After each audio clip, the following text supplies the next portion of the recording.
Imagine being locked inside a maximum security prison, alone, in solitary confinement, no cameras directly on you. Then one night, a fire breaks out in your cell.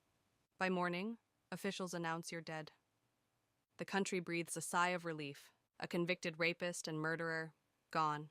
Case closed. Except, 10 months later, a photo appears online, and the man everyone believed was burned to death is casually shopping in public, alive, no scars, no burns, and no hiding, just walking freely. This isn't a movie. This isn't a Netflix script. This is the real story of a man who faked his own death inside a maximum security prison and almost got away with it.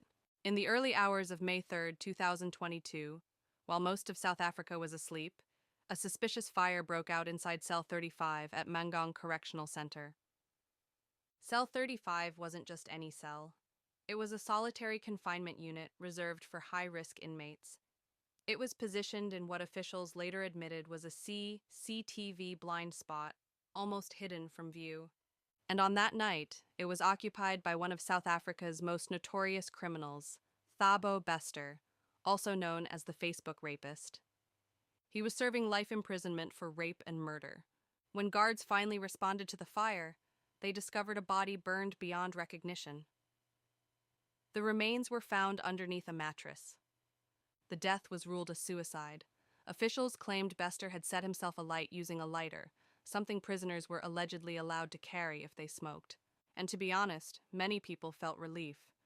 They believed justice had finally run its course. No parole, no appeals, no chance of him hurting another woman again. It felt like closure. But that closure was built on a lie.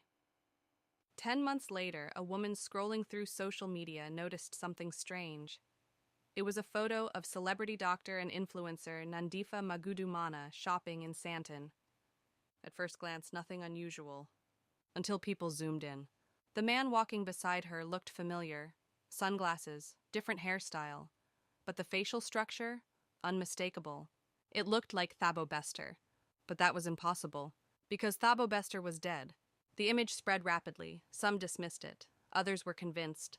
A childhood friend even said he would recognize him anywhere. Then came the autopsy leak. The body found in Cell 35 was reportedly shorter than Bester, approximately 4 feet 6 inches tall. The cause of death was blunt force trauma to the head. There were no signs of smoke inhalation, meaning the person was already dead before the fire started. The fire may have been staged. So if that wasn't Bester, whose body was it? Public pressure mounted. Eventually, the Department